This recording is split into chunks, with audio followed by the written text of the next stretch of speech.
Hello guys, welcome to Sinchu tech share. ഇന്ന് നമ്മൾ നോക്കാൻ പോകുന്നത് DHCPയെ കുറിച്ചാണ്. എന്താണ് DHCP? DHCP എന്നാൽ ഡൈനാമിക് ഹോസ്റ്റ് കോൺഫിഗറേഷൻ പ്രോട്ടോകോൾ. സിമ്പിളായി പറഞ്ഞാൽ ഒരു നെറ്റ്വർക്കിൽ അവിടെയുള്ള നെറ്റ്വർക്കിലുള്ള ഡിവൈസുകൾക്കെല്ലാം IP അഡ്രസ് സപ്ലൈ ചെയ്യുന്ന ഒരു പ്രോട്ടോകോൾ. ഈ DHCPയുടെ ഒരു ഹിസ്റ്ററി നോക്കുകയാണെങ്കിൽ 1984 റിവേഴ്സ് അഡ്രസ് റെസൊല്യൂഷൻ പ്രോട്ടോകോൾ എന്ന് പറയുന്ന ഒരു ഇനീഷ്യൽ പ്രോട്ടോകോൾ ഡെവലപ്പ് ചെയ്തിരുന്നു. അതിനുശേഷം 85 ആയപ്പോൾ ബൂട്ട്സ്ട്രാപ്പ് എന്ന് പറയുന്ന കുറച്ചും കൂടി അഡ്വാൻസ്ഡ് പ്രോട്ടോകോൾ ആയത് കൺവെർട്ട് ചെയ്തു. 93 ആയപ്പോൾ ഈ ബൂട്ട്സ്ട്രാപ്പ് പ്രോട്ടോകോളിനെ ബേസ് ചെയ്ത് DHCP വന്നു. 97 ആയപ്പോൾ IP വേർഷൻ 4-നുള്ള സെറ്റപ്പായി. 2003 ആയപ്പോൾ IP വേർഷൻ 6-നുള്ള സെറ്റപ്പും വന്നു. ഞാനിന്ന് സംസാരിക്കാൻ പോകുന്നത് IP വേർഷൻ 4-ൽ യൂസ് ചെയ്യുന്ന DHCPയെ കുറിച്ചാണ്. ഈ DHCP പ്രോസസ്സ് എങ്ങനെയാണ് നടക്കുന്നതെന്ന് വെച്ചാൽ, ഒരു നെറ്റ്വർക്കിൽ ഒരു DHCP സെർവർ ഉണ്ടെങ്കിൽ അവിടെ ഒരു ക്ലയൻറ്റ് PC ആ നെറ്റ്വർക്കിൽ കണക്ട് ചെയ്യുകയോ ഓണായി വരികയോ ചെയ്യുമ്പോൾ ഈ ക്ലയൻറ്റ് PC ഒരു ബ്രോഡ്കാസ്റ്റ് മെസ്സേജ് അയക്കും. ഈ ബ്രോഡ്കാസ്റ്റ് മെസ്സേജിൽ ഉണ്ടാകുന്ന ഇൻഫർമേഷൻ എന്താണെന്ന് വെച്ച് കഴിഞ്ഞാൽ, ഈ നെറ്റ്വർക്കിൽ ഒരു DHCP സെർവർ ഉണ്ടോ എന്നുള്ളൊരു ക്വസ്റ്റ്യനോടെയാണ് ഉള്ളൊരു ബ്രോഡ്കാസ്റ്റ് മെസ്സേജാണ് അയക്കുന്നത്. ഈ ബ്രോഡ്കാസ്റ്റ് മെസ്സേജ് ഈ നമ്മളുടെ DHCP സെർവർ റിസീവ് ചെയ്യുകയും ഈ റിസീവ് ചെയ്യുമ്പോൾ ഈ DHCP സെർവർ തിരിച്ചൊരു ഓഫർ കൊടുക്കും. അതായത് ഇങ്ങനെ പറഞ്ഞിട്ടുള്ളൊരു ഓഫറായിരിക്കും: ഇവിടെ ഒരു DHCP സെർവർ ഉണ്ട്, നിനക്ക് വേണമെങ്കിൽ ഞാനൊരു IP അഡ്രസ്സ് കാര്യങ്ങളെല്ലാം പറഞ്ഞു തരാം. ഈ ഓഫർ നമ്മുടെ ക്ലയൻറ്റ് റിസീവ് ചെയ്യുകയും ക്ലയൻറ്റ് തിരിച്ച് റിപ്ലൈ കൊടുക്കും, അങ്ങനെയാണെങ്കിൽ എനിക്ക് IP അഡ്രസ്സ് കാര്യങ്ങളെല്ലാം തരാൻ പറഞ്ഞിട്ട്. അപ്പോൾ DHCP സെർവർ അവരുടെ ഒരു കോൺഫിഗറേഷൻ ഡാറ്റാബേസ് ഉണ്ടാവും. അതിൽ വെച്ചിട്ട് ഈ ഡിവൈസിന് കൊടുക്കാവുന്ന IP അഡ്രസ്സ്, സബ്നെറ്റ്, ഗേറ്റ് വേ, DNS തുടങ്ങിയ ഇൻഫർമേഷൻ എല്ലാം പറഞ്ഞു കൊടുക്കുകയും ആ ഇൻഫർമേഷൻ എല്ലാം ക്ലയൻറ്റ് അക്സെപ്റ്റ് ചെയ്ത് അതിൻ്റെ നെറ്റ്വർക്ക് അഡാപ്റ്ററിൽ കോൺഫിഗർ ആകുകയും ചെയ്യും. ഇങ്ങനെയാണ് ഇതിൻ്റെ ഒരു ടോട്ടൽ പ്രൊസീജിയർ നടക്കുന്നത്. ഇനി നമുക്ക് ഒരു DHCP സെർവർ എന്താണെന്ന് നോക്കാം.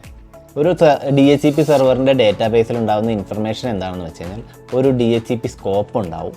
അതായത് ഏത് റേഞ്ചിലുള്ള IP അഡ്രസ്സാണ് ഈ ഡിവൈസുകൾക്ക് അസൈൻ ചെയ്ത് കൊടുക്കേണ്ടത്, അത് എത്ര ടൈമിനാണ്, ഈ IP റേഞ്ചിൽ തന്നെ പർട്ടിക്കുലർ ഒരു റേഞ്ച് ഒഴിവാക്കണോ, അതിൽ ഗേറ്റ് എന്താണ്, DNS എന്താണ്, എത്ര സമയത്തേക്കാണ് ഇത് ലീസ് ചെയ്യേണ്ടത്, അതായത് എത്ര സമയത്തേക്കാണ് ഈ IP അഡ്രസ്സ് കൊടുക്കേണ്ടത്.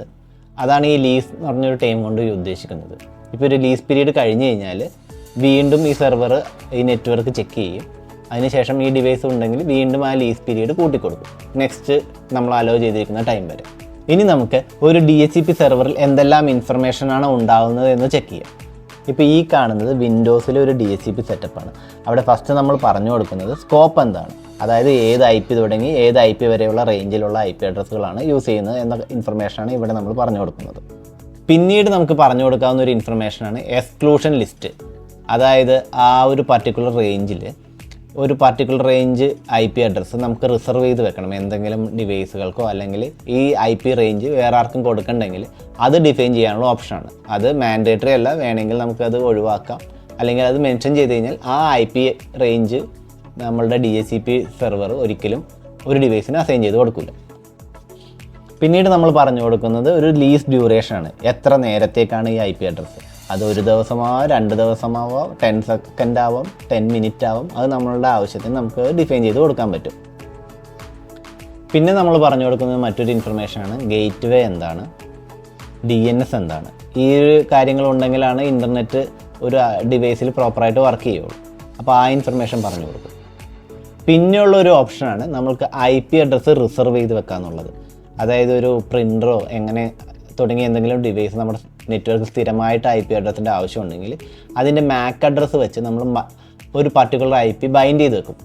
അപ്പോൾ എന്താ സംഭവിക്കുന്നത് വെച്ചാൽ, ഈ ഒരു പർട്ടിക്കുലർ IP ഈ MAC അഡ്രസ്സ് വെച്ച് വരുന്ന ഒരു റിക്വസ്റ്റിന് മാത്രമേ ഇത് തിരിച്ച് അസൈൻ ചെയ്ത് കൊടുക്കുകയുള്ളൂ. അപ്പോൾ എപ്പോഴും ആ ഒരു പർട്ടിക്കുലർ ഡിവൈസിന് മാത്രമായിരിക്കും ഈ ഒരു IP അഡ്രസ്സ് അസൈനായി കിടക്കുന്നത്. അതിനു വേണ്ടിയാണ് നമ്മളൊരു ഇങ്ങനെയുള്ളൊരു സെറ്റപ്പ് യൂസ് ചെയ്യുന്നത്. ഇപ്പോൾ ഈ കാണുന്നത് ഫോർട്ടിനെറ്റ് ഫയർവാളിൽ DHCP എങ്ങനെയാണ് കോൺഫിഗർ ചെയ്തിരിക്കുന്നതിൻ്റെ ഒരു എക്സാമ്പിളാണ്. അവിടെ നമ്മൾക്ക് ഗേറ്റ് വേ, IP address, subnet, DNS, lease period എല്ലാം ഡിഫൈൻ ചെയ്ത് വെക്കാൻ പറ്റും. റിസർവേഷനുള്ള ഓപ്ഷനും അതിൻ്റെ അഡ്വാൻസ് സെറ്റിങ്ങിലുണ്ട്. ഈ കാണുന്നത് ലിങ്ക്സിൻ്റെ ഒരു ബേസിക് റൗട്ടറിൻ്റെ DHCP കോൺഫിഗറേഷനാണ്. ഇതിൽ നമ്മൾ IP address, DNS, lease time തുടങ്ങിയ കാര്യങ്ങളെല്ലാം പറഞ്ഞു കൊടുക്കും. ഇതിൻ്റെ ഗേറ്റ് വേ ആ ഡിവൈസ് തന്നെ ആയതുകൊണ്ട് ആ ഇൻഫർമേഷൻ നമ്മൾ പറഞ്ഞു കൊടുക്കേണ്ട ആവശ്യമില്ല. ഈ DHCP എന്ന് പറയുന്നത് ഇപ്പോഴത്തെ ഒരു കാലഘട്ടത്തിൽ നമുക്ക് ഒരിക്കലും ഒഴിവാക്കാൻ പറ്റാത്തൊരു പ്രോട്ടോക്കോളാണ്. എന്താണെന്ന് വെച്ച് കഴിഞ്ഞാൽ ഇപ്പോൾ എല്ലാ ഡിവൈസുകളും വൈഫൈയിലൂടെ വർക്ക് ചെയ്യുന്ന ഡിവൈസുകളാണ്. മെയിനായിട്ട് വൈഫൈ യൂസ് ചെയ്യുന്നതെന്ന് വെച്ചാൽ അതിൻ്റെ ഒരു മൊബൈലിറ്റി കൊണ്ട് തന്നെയാണ്. ഇന്ന് ഓണായിരിക്കുന്ന ഒരു ഡിവൈസ് ഇവിടെയാണെങ്കിൽ അടുത്ത ദിവസം വേറൊരു നെറ്റ്വർക്കിലായിരിക്കും അത് കണക്ട് ചെയ്യുന്നത്. ഉദാഹരണത്തിന് നമ്മുടെ മൊബൈൽ ഫോൺ. അപ്പോൾ നമ്മൾ മാനുവലായിട്ട് IP അഡ്രസ്സ് അസൈൻ ചെയ്യുക എന്ന് പറയുന്നത് ഇപ്പോഴത്തെ ഒരു കാലഘട്ടത്തിൽ അത് പ്രാക്ടിക്കലല്ല. നമ്മൾ മാനുവലായിട്ട് അസൈൻ ചെയ്താൽ നമ്മൾ ഫേസ് ചെയ്യുന്ന ഒരു പ്രോബ്ലം എന്താണെന്ന് വെച്ച് കഴിഞ്ഞാൽ, എക്സാമ്പിളായിട്ട് നമ്മളുടെ ഫോൺ നമ്മൾ ഒരു ഓഫീസിൽ ചെന്നു അല്ലെങ്കിൽ വീട്ടിൽ വെച്ച് അവിടുത്തെ നെറ്റ്വർക്കിൻ്റെ ഇൻഫർമേഷൻ മാനുവലായിട്ട് അപ്ഡേറ്റ് ചെയ്തു. നമ്മുടെ ആവശ്യം കഴിഞ്ഞ് നമ്മൾ ഡിസ്കണക്ട് ചെയ്ത് പിന്നെ മറ്റൊരു നെറ്റ്വർക്കിൽ കണക്ട് ചെയ്യുമ്പോൾ ഈ സെയിം ഇൻഫർമേഷൻ ആയിരിക്കണമെന്നില്ല ആ നെറ്റ്വർക്കിൽ ഉണ്ടാകുന്നത്. അവിടുത്തെ ഗേറ്റ് വേ, DNS, സബ്നെറ്റ് എല്ലാം ഡിഫറെൻ്റ് ആയിരിക്കും. അപ്പോൾ നമ്മൾ എല്ലാ പ്രാവശ്യവും ഓരോ നെറ്റ്വർക്കിൽ പോകുമ്പോഴും ഇത് മാറ്റി കോൺഫിഗർ ചെയ്യേണ്ടിയിരിക്കും. അതേസമയം DHCP അവിടെ നമ്മൾ അപ്ലൈ ചെയ്തിട്ടുണ്ടെങ്കിൽ, വർക്ക് ചെയ്യുന്നുണ്ടെങ്കിൽ ജസ്റ്റ് ഓട്ടോമാറ്റിക്കായിട്ട് നമുക്ക് ആവശ്യമുള്ള ഇൻഫർമേഷൻ ആ നെറ്റ്വർക്കിൽ കണക്ട് ചെയ്യുമ്പോൾ തന്നെ കിട്ടുന്നു. നമ്മൾ ആവശ്യം കഴിഞ്ഞ് നമ്മൾ ഡിസ്കണക്ട് ചെയ്യുന്നു, പുതിയ സ്ഥലത്ത് പോകുന്നു, അവിടെ നിന്ന് വർക്ക് ചെയ്യുന്നു. ഈ DHCPയുടെ മറ്റൊരു യൂസ് എന്താണെന്ന് വെച്ചാൽ കോൺഫ്ലിക്റ്റ് ഒഴിവാക്കുക എന്നുള്ളതാണ്. അതായത് നമ്മൾ മാനുവലി കോൺഫിഗർ ചെയ്യുമ്പോൾ സംഭവിക്കാവുന്ന ഒരു മിസ്റ്റേക്കാണ് ഒരു ഡിവൈസിൽ കൊടുത്തിരിക്കുന്ന IP അഡ്രസ്സ് മിസ്റ്റേക്കായിട്ട് മറ്റൊരു ഡിവൈസിൽ അസൈൻ ചെയ്ത് കൊടുക്കുക എന്നുള്ളത്. അങ്ങനെ ചെയ്തു കഴിഞ്ഞാൽ ആ രണ്ട് ഡിവൈസിൽ ഏതെങ്കിലും ഒന്ന് മാത്രമേ ആ നെറ്റ്വർക്കിൽ ആക്റ്റീവായിട്ട് വർക്ക് ചെയ്യുകയുള്ളൂ. പക്ഷേ നമ്മൾ DHCP വെച്ചാണ് IP അഡ്രസ്സുകൾ അസൈൻ ചെയ്തിരിക്കുന്നതെങ്കിൽ അത് ഒരിക്കലും ഒരു കോൺഫ്ലിക്റ്റ് ഉണ്ടാക്കുകയില്ല. അതെപ്പോഴും ഒരു ഡിവൈസിൽ ഐഡൻറ്റിക്കലായിട്ടുള്ള ഒരു IP അഡ്രസ്സ് ആയിരിക്കും അതിന് കിട്ടിയിരിക്കുന്നത്. അത് ആ നെറ്റ്വർക്കിൽ നിന്ന് പോയി കഴിയുമ്പോൾ അതിൻ്റെ ലീസ്റ്റ് ടൈം കഴിഞ്ഞ് കഴിയുമ്പോൾ മറ്റൊരു ഡിവൈസിന് അത് അസൈൻ ചെയ്ത് കൊടുക്കും. പിന്നീട് ആ നെറ്റ്വർക്കിൽ ഈ ഡിവൈസ് തിരിച്ചു വരികയാണെങ്കിൽ ആ ലീസ്റ്റ് ടൈമിനകത്താണെങ്കിൽ, അതായത് നമ്മൾ IP അഡ്രസ്സ് കൊടുക്കുന്ന ഒരു പർട്ടിക്കുലർ ടൈമിലാണല്ലോ, ആ ടൈമിനകത്താണ് ഈ ഡിവൈസ് തിരിച്ചു വരുന്നതെങ്കിൽ ആ സെയിം IP തന്നെ അതിന് തിരിച്ച് കിട്ടും. അല്ല, ടൈം കഴിഞ്ഞിട്ടാണെങ്കിൽ DHCP സെർവർ എന്താ ചെയ്യുകയെന്ന് വെച്ചാൽ പുതിയൊരു IP അതിന് കൊടുക്കും. പിന്നെയുള്ളൊരു കാര്യം, ഒരു നെറ്റ്വർക്കിൽ ഒരു DHCP സെർവറെ നമുക്ക് കോൺഫിഗർ ചെയ്യാൻ പറ്റുള്ളൂ.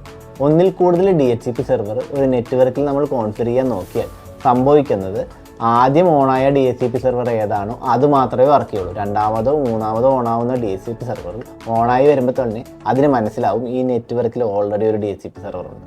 അതുകൊണ്ട് തന്നെ ഇതിൻ്റെ സർവീസ് ഒന്നും ഓണാവില്ല. പിന്നെയുള്ളത്, ഒരു നെറ്റ്വർക്കിൽ DHCP സെർവർ ഇല്ലെങ്കിൽ എന്താണ് സംഭവിക്കുന്നത് എന്നുള്ളതാണ്. അപ്പോഴാണ് അവിടെ വരുന്ന ഒരു ടേമാണ് അപ്പിപ്പ. അപ്പിപ്പ എന്ന് പറഞ്ഞാൽ ഓട്ടോമാറ്റിക് പ്രൈവറ്റ് IP അഡ്രസ്സിങ്. അതായത് ഒരു നെറ്റ്വർക്കിൽ DHCP സെർവർ ഇല്ല, അവിടെ ഒരു ക്ലയൻറ്റ് PC ഓണായി വരുമ്പോൾ അത് അവിടെ DHCP സെർവർ ഉണ്ടോ ഇല്ലയെന്ന് ചെക്ക് ചെയ്യും. സെർവർ ഇല്ലെന്ന് കാണുമ്പോൾ ഇത് ഓട്ടോമാറ്റിക്കലി ഒരു IP റേഞ്ച് ലേൺ ചെയ്യും.